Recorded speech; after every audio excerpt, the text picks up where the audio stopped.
Faut-il dire « Je veux savoir qu'est-ce que tu manges » ou « Je veux savoir ce que tu manges ». Bonjour tout le monde. Pour ceux-là qui ne me connaissent pas, je m'appelle Octave Imani. Je suis professeur de français. Aujourd'hui, je vais vous parler de l'interrogation ou des propositions interrogatives. Je rappelle que l'interrogation est une forme expressive qui nécessite une réponse. On utilise donc l'interrogation quand quelqu'un a besoin d'une réponse à sa préoccupation. Et cela nous amène à vous distinguer deux sortes d'interrogations. L'interrogation directe et l'interrogation indirecte. Je vais donner plus d'exemples pour que vous soyez à mesure de transformer l'interrogation directe en interrogation indirecte. Je vais vous donner les caractéristiques de l'interrogation directe et les caractéristiques de l'interrogation indirecte.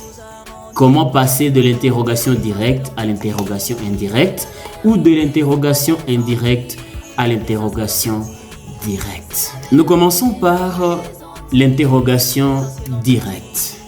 Par exemple, êtes-vous venu de l'école? Quand êtes-vous parti à l'église? Comment voulez-vous que je le sache? Chers internautes, après votre analyse et la mienne, nous pouvons constater que l'interrogation directe a à la fin le point d'interrogation. C'est la première des caractéristiques de l'interrogation directe. Hormis le point d'interrogation, l'interrogation directe peut avoir l'inversion du sujet. Elle peut également être introduite par un mot interrogatif qui peut être un adverbe interrogatif, un adjectif interrogatif ou un pronom interrogatif. Également, nous pouvons la retrouver dans une phrase indépendante. Et donc, pour poser la question de manière directe, il faut utiliser soit l'inversion du sujet, soit un mot interrogatif et à la fin, vous placez le point d'interrogation.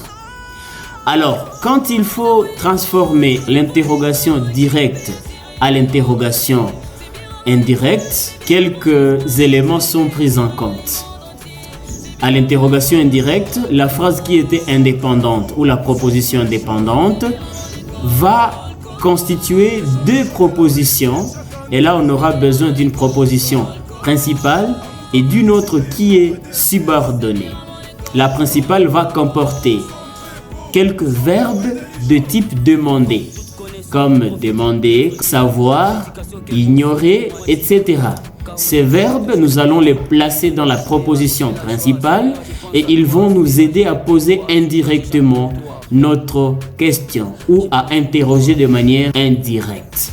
Et là, nous allons dire « Je veux savoir qui tu aimes ». Il demande si vous l'amuserez. En analysant bien, vous trouvez qu'il y a certains éléments qui étaient à l'interrogation directe que nous venons d'éliminer à l'interrogation indirecte.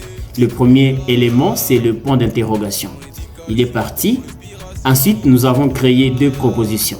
La proposition subordonnée dans laquelle nous avons l'interrogation et la proposition principale dans laquelle nous avons le verbe soit demander, soit ignorer, soit savoir.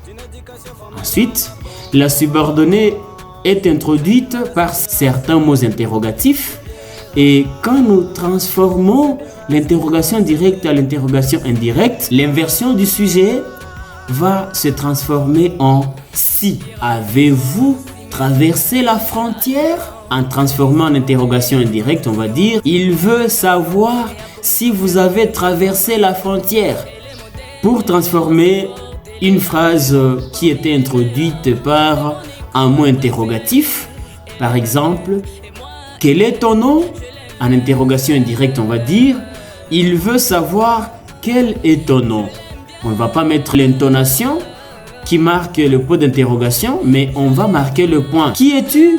Il veut savoir qui tu es. Qu'est-ce que tu manges?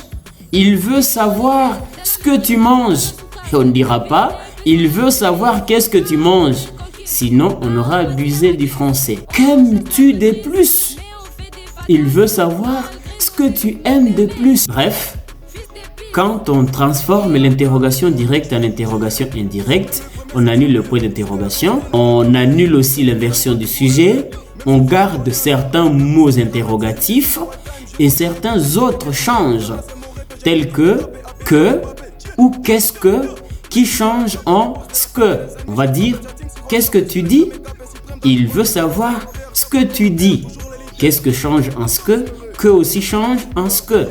Que manges-tu? Il veut savoir ce que tu manges. On va pas dire, il veut savoir qu'est-ce que tu manges. Non, non, faut pas le dire. Sinon, on va se moquer de vous. Comment vous appelez-vous? Il veut savoir comment vous vous appelez. Voilà, chers internautes, si vous avez aimé la vidéo, je vous demande de nous appuyer par un pouce bleu. Abonnez-vous, commentez, partagez. Ça fait toujours plaisir. Merci. Au revoir.